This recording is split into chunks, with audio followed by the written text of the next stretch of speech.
CSIR के through एक recruitment release करी गई है जहाँ पे आप BSc MSc के बेसिस पे एलिजिबल हो अप्लाई करने के लिए।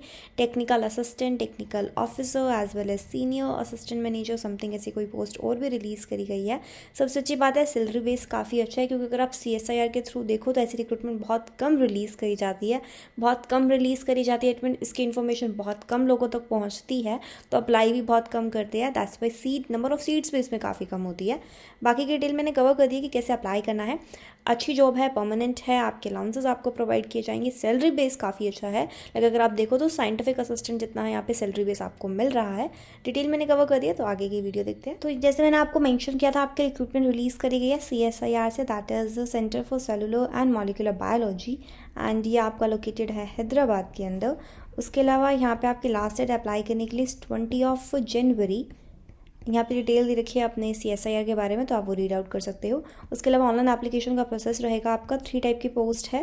First is technical assistant, technical officer and senior technical officer, जो सब आपके मेडिकल डिपार्टमेंट के लिए है। एंड आपको अपर एज लिमिट मेंशन कर रखी है। ये सारी जो एज लिमिट होती है वो अनरिजर्व वालों के लिए होती है। यहाँ पे आप BSc MSc BE BTech इन सबके बेसिस पे एलिजिबल हो।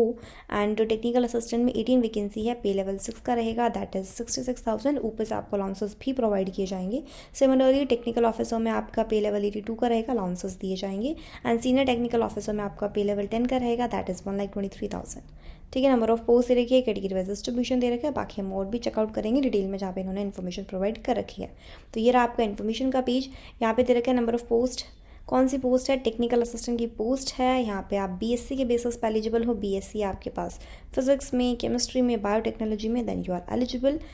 प्लस यहाँ पे आपके पास 1 ईयर की एक्सपीरियंस की रिक्वायरमेंट होनी चाहिए, मांग रखी है इन्होंने। एंड 1 ईयर का एक्सपीरियंस है in relevant discipline from a recognised institution और whether it is an organisation, आप यहाँ पे एलिजिबल हो।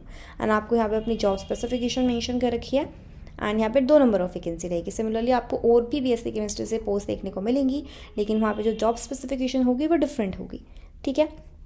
एंड यहाँ पे नेक्स्ट है आपकी सिविल इंजीनियरिंग में, वो आप सारे देख सकते हो। मैं इस वीडियो में स्पेसिफिकली बात करूँगी केमिस्ट्री से रिलेटेड।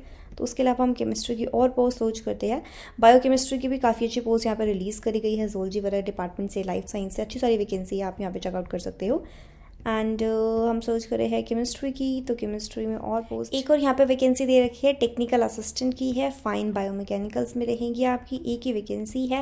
एंड यहाँ पे आप BSc के बेसिस पे एलिजिबल हो। BSc मीन्स यहाँ पे MSc वाले स्टूडेंट्स भी अप्लाई कर सकते हैं। ठीक है, लेकिन यहाँ पे मेंशन कर रखा है आपके पास बायोटेक्नोलॉजी में BSc है, बायोकेमिस्ट्री में या केमिस्ट्री के अंदर है तो आप एलिजिबल हो। प्लस यहाँ पे आपके पास 1 ईयर का एक्सपीरियंस होना चाहिए in relevant discipline from a recognised institution और organisation, then you are good to go. And यहाँ पे आपको अपना जॉब स्पेसिफिकेशन भी मेंशन कर रखा है कि आपसे क्या काम कराया जाएगा, तो आप डिटेल में रीड कर सकते हो। कुछ सॉफ्टवेयर की भी रिक्वायरमेंट होगी, अगर आपको आते हैं तो गुड, नहीं आते तो भी।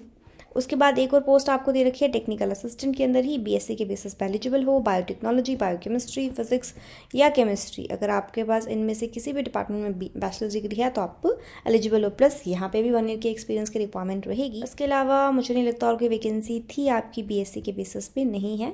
और सारी आपको अपनी बायो या BE BTech के बेसिस पे देखने को मिलेगी। तो अगर आपके पास वो क्वालिफिकेशन है तो आप पूरी ही रिक्रूटमेंट को गो थ्रू कर सकते हो। ठीक है, अब आते हैं अलाउंसेस के बारे में। तो यहाँ पे अलाउंसेस आपको मिल रहे हैं like DA, HRA, travel, non practice allowance, सारे टाइप के अलाउंसेस यहाँ पे आपको प्रोवाइड किए जाएंगे जो एक गवर्नमेंट जॉब में प्रोवाइड किए जाते हैं। तो ये प्लस पॉइंट था यहाँ पे। एंड यहाँ पे आपको और भी दिए जाएंगे medical expenses, leave travel concession, personal computer advance and so on. इसके अलावा अदर कंडीशंस दे रखी थी, आप ऑब्वियसली इंडियन सिटीजन हो तो आप इस जॉब के लिए अप्लाई कर सकते हो, ऐसा जिन्होंने ऐसी इन्फॉर्मेशन दे रखी है। एंड यहाँ पे लास्ट डेट मैंने आपको बता दी है 20 जनवरी है अप्लाई करने के लिए। रिलैक्सेशन जैसे मैंने बताया था और भी कैटेगरीज वालों को मिलती है, like if you belong two categories like SC ST तो आपको 5 या 3 ईयर्स की रिलैक्सेशन मिल जाती है। वो डिपेंड करता है आप कौन सी कैटेगरी से बिलोंग करते हो। मोड ऑफ सिलेक्शन क्या रहेगा, that's also very important point. तो अगर आप टेक्निकल असिस्टेंट में अप्लाई करो, इवन जो केमिस्ट्री का डिपार्टमेंट है वो सिर्फ टेक्निकल असिस्टेंट में ही कवर हो रहे हैं, तो यहाँ पे जो आपके जो कैंडिडेट होंगे उनको शॉर्टलिस्ट किया जाएगा by duly considered screening committee के थ्रू। ठीक है, and will be called for the trade test. ठीक है। जो ट्रेटर्स को क्वालिफाइड करेंगे उनको इनवाइट किया जाएगा for written examination of paper 1, paper 2 and paper 3। उस पेपर 3, पेपर 1 इन सब के बाद आपकी स्क्रीनिंग होगी।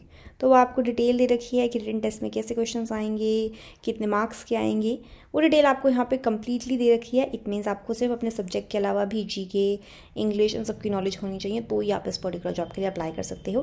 दैट्स वाई मैंने कहा था कि CSIR ऐसे रिक्रूटमेंट बहुत कम रिलीज़ करता है, बहुत कम स्टूडेंट्स तक ऐसे रिक्रूटमेंट पहुँच पाती है, क्योंकि उनको पता ही नहीं होता कि CSIR ऐसे रिक्रूटमेंट भी रिलीज़ करता है।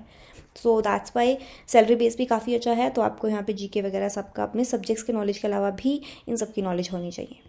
ठीक है, ये डिटेल थी आपकी। फिर भी आपकी कोई प्रॉब्लम है, क्वेश्चंस है, डाउट है, आप मुझे कमेंट सेक्शन में बताइएगा, बैठ के सॉल्व करेंगे। इसका जो आपको लिंक होगा मैं डिस्क्रिप्शन बॉक्स में मेंशन कर दूंगी, लेकिन मैं आपको अपना टेलीग्राम चैनल ज्वाइन करने का एडवाइस करूंगी। क्यों? क्योंकि जैसे ऐसी रिक्रूटमेंट आई है, यहाँ तो मैंने आपको बता दिया क्योंकि मुझे सैलरी बेस अच्छा लगा और मुझे लगा कि बहुत लोगों को पता नहीं होता इस रिक्रूटमेंट के बारे में। अदरवाइज ऐसी बहुत सारी रिक्रूटमेंट है जो रिलीज़ होती है जहाँ पे नंबर ऑफ पोजीशंस काफ़ी कम होती है, लाइक 2, 5, 10। तो उसके लिए मैं स्पेशल वीडियो क्या बनाऊँ, तो मैं डायरेक्ट उसका जो लिंक है, PDF है, वो टेलीग्राम चैनल पर मेंशन कर देती हूँ या कर दिया करूँगी। तो अगर आप इंटरेस्टेड हो तो आप उस चैनल को भी ज्वाइन कर सकते हो। ठीक है, चलिए, till then take care, happy day and stay safe.